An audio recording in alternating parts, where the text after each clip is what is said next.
Hello everyone. आज मैं आपको बताने जा रही हूँ class 10th chapter number 4 carbon के यौगिक उसके बारे में।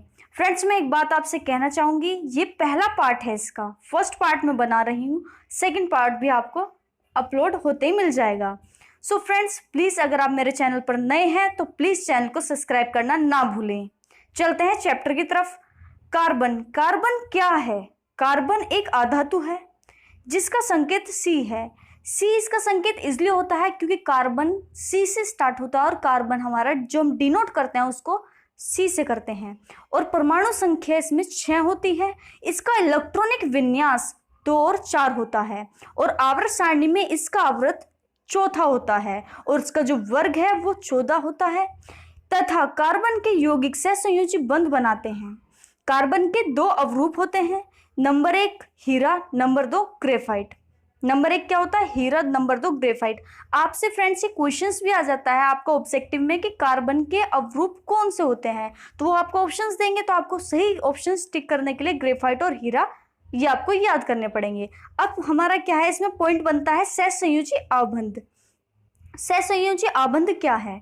सहसंयोजी आबंध हमारा 2 परमाणुओं के बीच इलेक्ट्रॉन के एक युग्म की साझेदारी द्वारा बनने वाले आबंध सहसंयोजी आबंध कहलाते हैं, जैसे H2, O2, CO2, N2, CH4, C2H6 इत्यादि।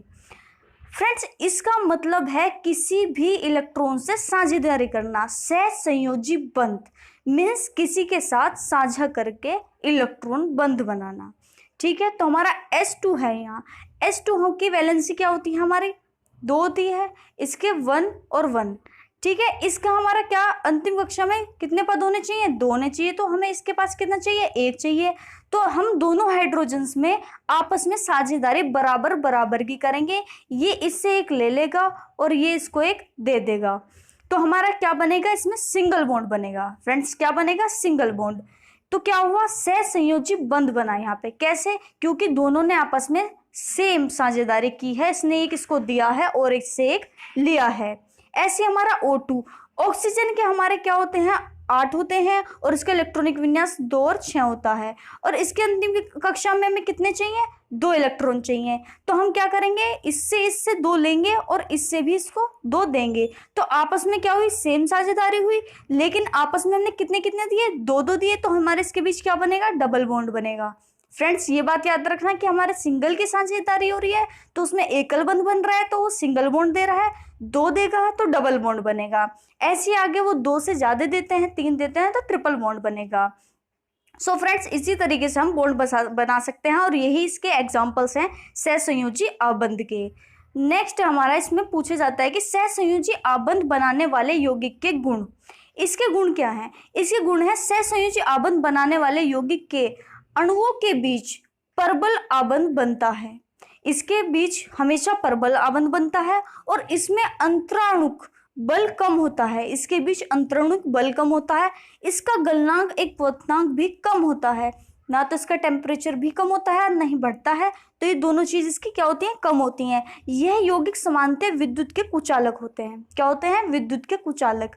ये भी आपसे क्वेश्चन पूछा जा सकता है कि सहसंयोजी बंध किसके चालक होते हैं?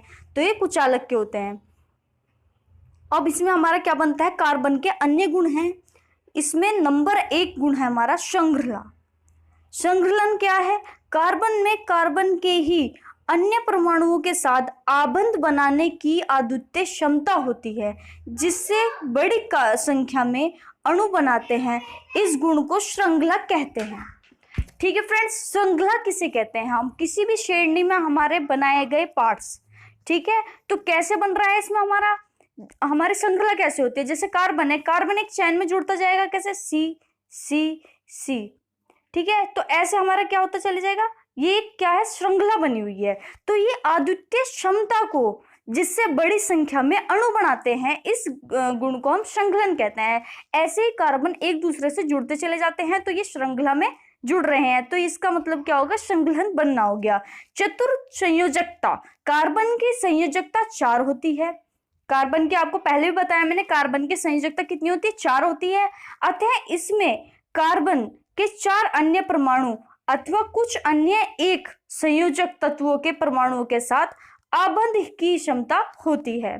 कार्बन के इस गुण को हम कार्बन की चतुर्संयोजकता कहते हैं।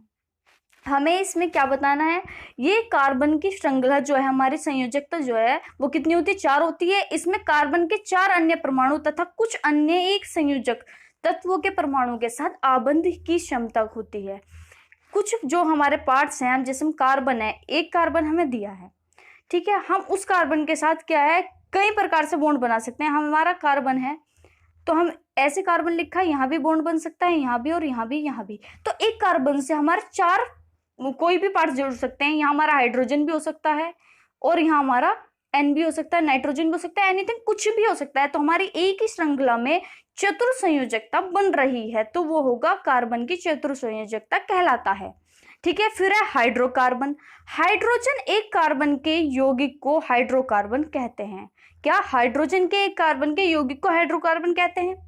जैसे हाइड्रोजन हमारा कितने पार्ट्स में डिवाइड होता है, 2 पार्ट्स में डिवाइड होता है, एक संतृप्त हाइड्रोकार्बन, एक असंतृप्त हाइड्रोकार्बन। संतृप्त हाइड्रोकार्बन जो है वो एल्केन में है। क्या है? एल्केन में। इसमें क्या होता है, सिंगल बॉन्ड बनता है और जो इसका सामान्य सूत्र होता है वो होता है CnH2n+2।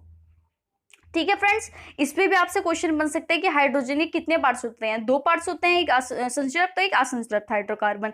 ठीक है, ये किस किस श्रेणी में आते हैं और क्या सूत्र होता है इसका, ये आपको मैं बता रही हूँ। इसमें क्या फॉर्मूला होगा, CnH2n+2 और एल्कीन क्या है, डबल बॉन्ड बनेगा इसमें।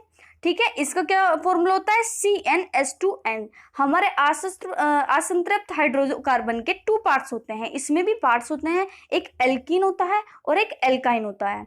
ठीक है, एल्कीन और एल्काइन 2 पार्ट्स होते हैं और इसका जो सूत्र है हमारा CnH2n होता है। और जो एल्काइन है इसमें ट्रिपल बॉन्ड बनता है, इसमें फॉर्मूला होता है हमारा CnH2n-2। ठीक है फ्रेंड्स, जो हमारा पूरा बेसिक पार्ट मतलब पूरा जो चैप्टर है हमारा वो पूरा इन्हीं फॉर्मूल्स पे है। इसमें कार्बन के यौगिक के जो सूत्र बनते हैं वो इन्हीं फॉर्मूलाज से बनते हैं। सो फ्रेंड्स, मैं आपसे ये आशा करती हूँ कि आपको ये वीडियो समझ आया होगा और मेरा नेक्स्ट जो पार्ट है इसका वो भी मैं जल्दी अपलोड करने वाली हूँ, वो भी प्लीज आप इसको वॉच करें और उसमें आप बॉन्ड बनाना सीखें कि हम एक एल्केन को कैसे जोड़ते हैं और इसकी किस श्रेणी में हम इसको कैसे लिख सकते हैं। ठीक है फ्रेंड्स, तो फ्रेंड्स आज के लिए इतना ही। प्लीज अगर मेरे चैनल पर नए हैं तो सब्सक्राइब कर लें और कमेंट में बताएं कि चैप्टर कैसा लगा। So friends, thanks for watching.